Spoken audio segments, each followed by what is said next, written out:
Mantan Direktur Utama PT Angkutan Sungai Danau dan Penyeberangan ASDP divonis 4,5 tahun penjara.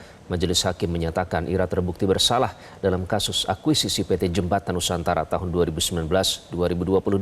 KPK mengkonfirmasi kerugian negara 1,25 triliun rupiah akibat akuisisi PT Jembatan Nusantara oleh ASDP disebabkan perbuatan melawan hukum dan pengkondisian valuasi.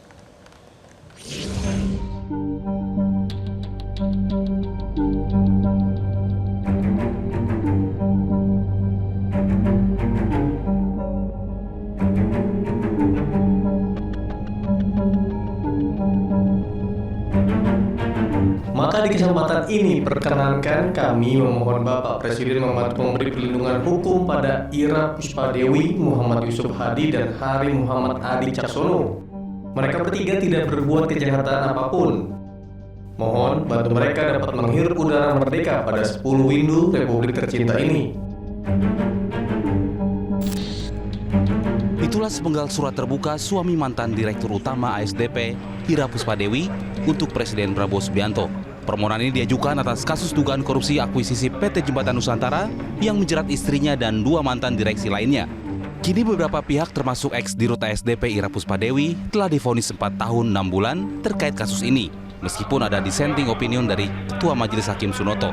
Hakim Sunoto berpendapat Ira CS seharusnya divonis lepas karena tidak ada tindakan pidana korupsi dalam kasus KSU dan akuisisi PT Jembatan Nusantara oleh PT ASDP. Meski demikian, Ira tetap divonis bersalah. Ira pun bersikukuh tidak ada korupsi dalam akuisisi PT Jembatan Nusantara. Ira menegaskan, akuisisi itu bukanlah hal yang merugikan negara, melainkan strategi untuk memperkuat ASDP. Tidak ada sesen pun keuntungan pribadi yang kami ambil. Kemudian yang berikutnya kami ingin sampaikan bahwa akuisisi ini adalah aksi strategis yang bukan hanya baik atau menguntungkan untuk ASDP, tetapi untuk negara.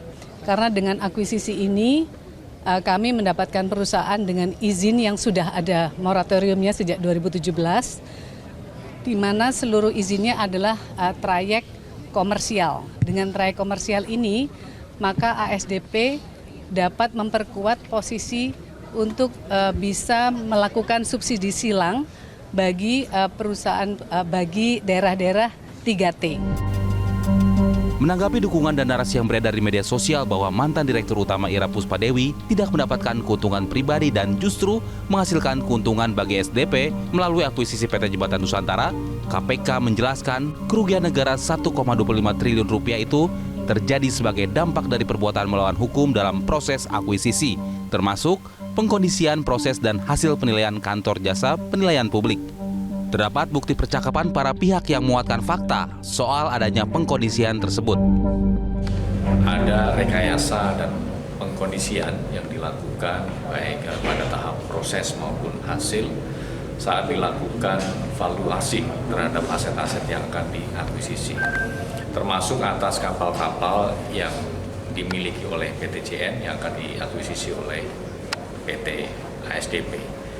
Bahwa kapal-kapal tersebut adalah kapal-kapal yang sudah berusia tua, yang tentunya memiliki kualitas dan masa manfaat yang tidak optimal. Kasus Ira Puspadewi jadi presiden penting terkait logika kerugian keuangan negara. Pejabat BUMN yang membuat keputusan bisnis bisa berakhir di meja hijau walau dinilai tidak korupsi atau menerima suap. Tim Liputan Metro TV.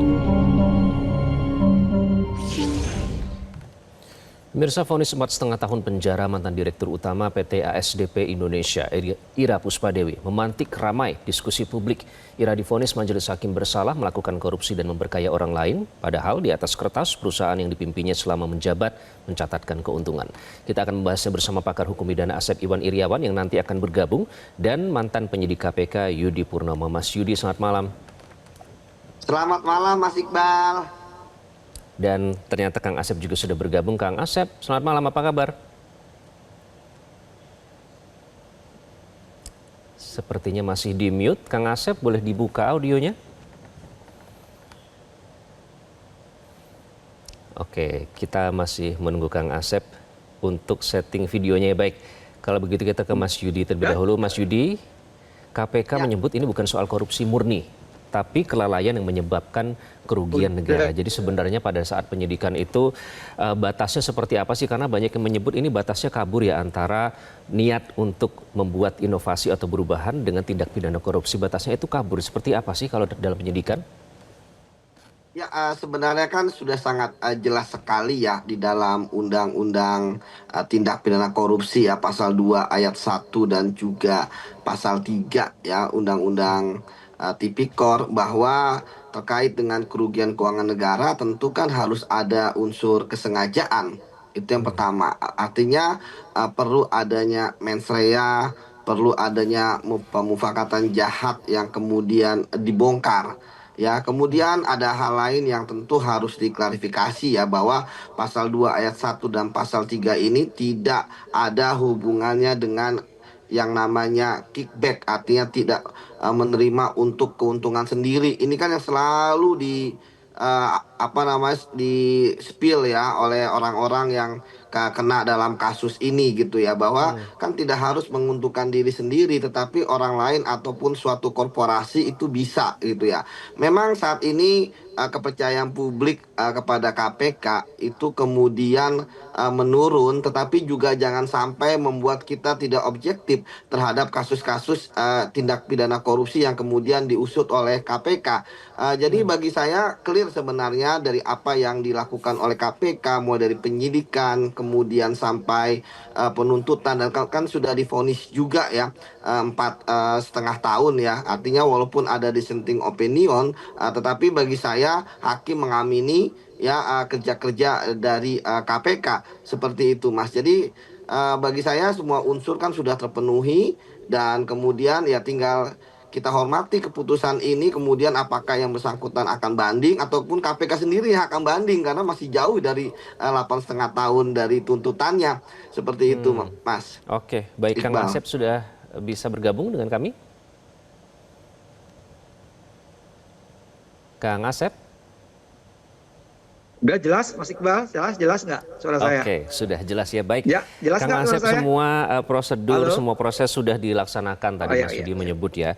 Nah, tapi ada yang menyebut bahwa, Pak, tadi kan Mas Yudi juga menyebut harus ada niat atau memenuhi unsur mens rea di situ ya, ada itikat. Nah, sementara pihak IRA menyebut tidak ada niat dan tidak menerima keuntungan speser pun, tidak ada keuntungan pribadi dalam bentuk apapun dari proses akuisisi yang disebutkan oleh KPK itu sendiri. Jadi ada batas yang kabur istilahnya antara itikat untuk membangun perusahaan yang ia pimpin dengan tindak pidana korupsi. Bagaimana Anda menganalisis itu, Kang Asep?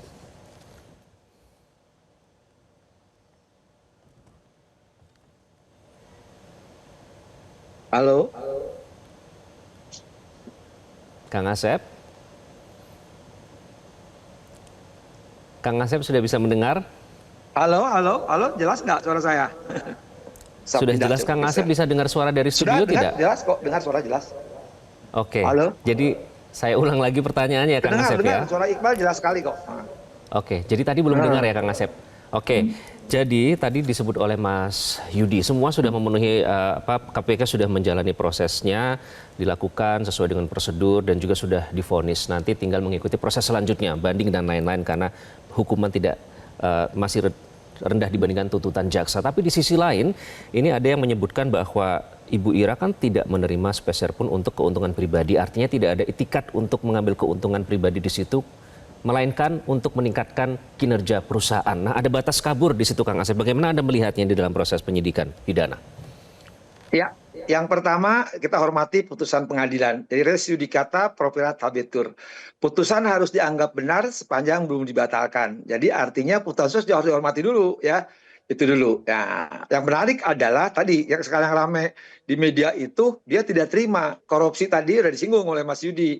Tidak menguntungkan diri sendiri tapi menguntungkan orang lain. Artinya kalau hari-hari gini ya menguntungkan diri sendiri, main sendiri itu kampungan. Sekarang banyak yang mainnya pakai orang lain ya, orang sekitarnya, staf ahli lah, apalah namanya. Jadi yang sering terjadi itu adalah melalui orang lain. Itu yang kedua. Ketiga, menarik adalah dari putusan ini ya, putusan ini adalah ketua dan anggota berbeda.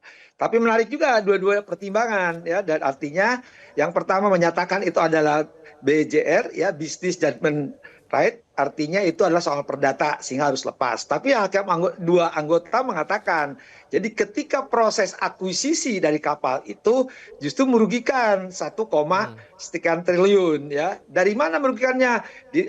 Ketika divalidasi atau dikualifikasi itu kapal lama, ada utang. Nah, dua ini menarik. Maka sang benar tadi katakan, biarlah banding. Nah, justru bagi saya dua-duanya di challenge ya. Yang pertama ya, untuk mereka menyatakan hukum 4,5 tahun.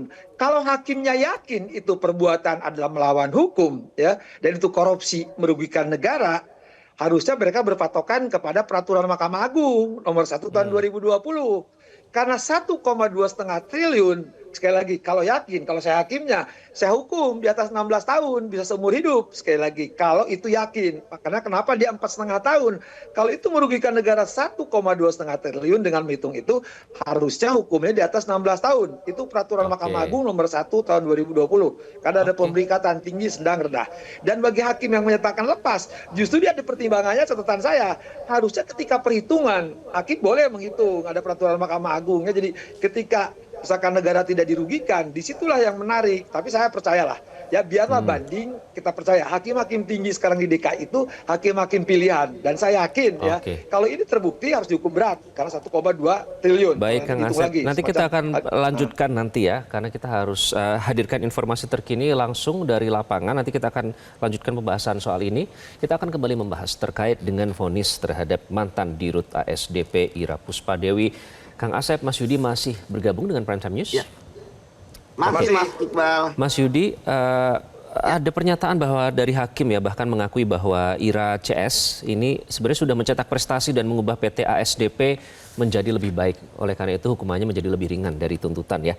Nah, ini yang dikhawatirkan nanti ada ketakutan baru yang mengancam keberanian untuk mengambil resiko bagi mereka yang ingin mentransformasi di tubuh BUMN. Bagaimana Anda melihat itu, Mas Yudi?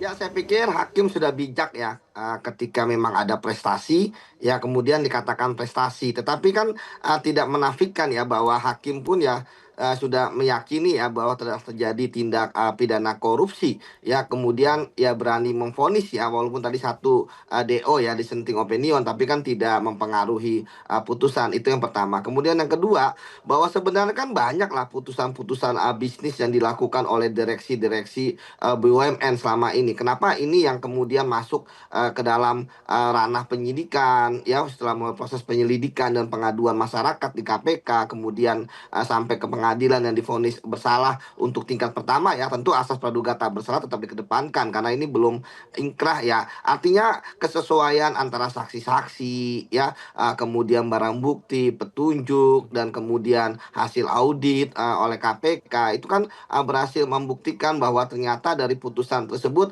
ada hal-hal yang melanggar hukum ya, ada perbuatan melawan hukum ya, misalnya bisa jadi ada aturan yang kemudian dilanggar ya, itu yang pertama, dan lain sebagainya. Dan kemudian ada pembuktian bahwa akibat dampak dari pembelian saham atau akuisisi tersebut ternyata akhirnya negara dirugikan sekitar 1,3 atau 1,2 triliun. Artinya bagi saya sebenarnya ini sudah sangat clear lah. Dan kemudian narasi-narasi pun juga memang pasti itu-itu aja. Ya, yang pertama itu berprestasi lah, menguntungkan negara lah, kemudian yang kedua hitungannya itu sudah diungkapkan ya oleh Mas Budi jubir KPK ya, Mas Yudi ya, sudah ada hitung-hitungannya ya.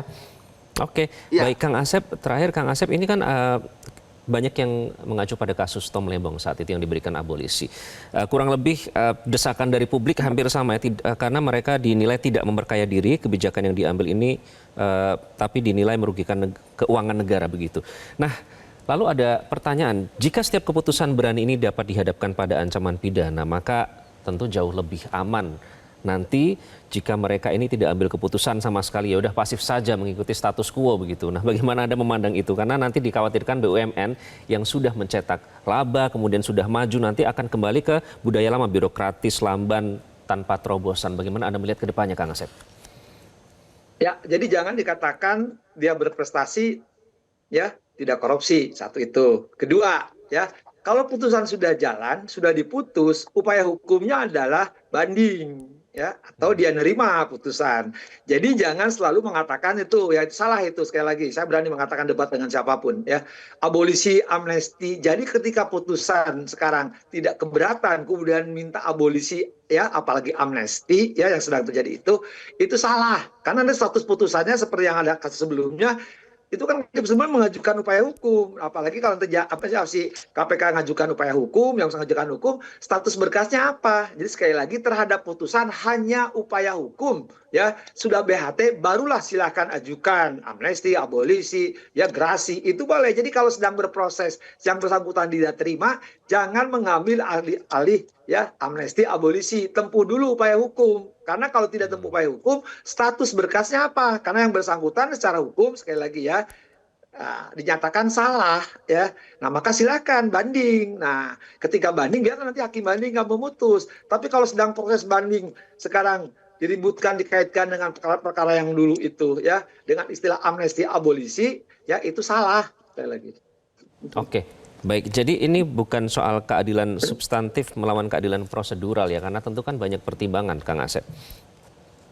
Ya, karena di pengadilan itu mencari keadilan, makanya putusan demi keadilan berdasarkan Tuhan Yang Maha Esa. Jadi di pengadilan lah, nanti kalau sudah inkrah, silahkan yang bersangkutan ya, dari mulai gerasi ya, dari mulai abolisi, silahkan ditempuh. Tapi kalau sedang proses sudah diputus, ya satu-satunya hanya tadi upaya hukum. Jadi jangan bicara keadilan, sudah hakim sudah memutus, benar atau salah tadi ajasnya judikata, hormati putusan yang bersangkutan, hakim. Maka sebenarnya paling tepat banding aja sudah, nanti biar diputus sama banding. Nanti kita tunggu apakah nanti akan segera mengajukan banding ya pihak kuasa hukum dari Ibu Ira. Ya, terima kasih. Aja sudah. Kang Asep terima kasih, Mas Yudi terima kasih sudah bergabung dengan Prime Time News. Jelajahi cara baru mendapatkan informasi. Download Metro TV Extend sekarang.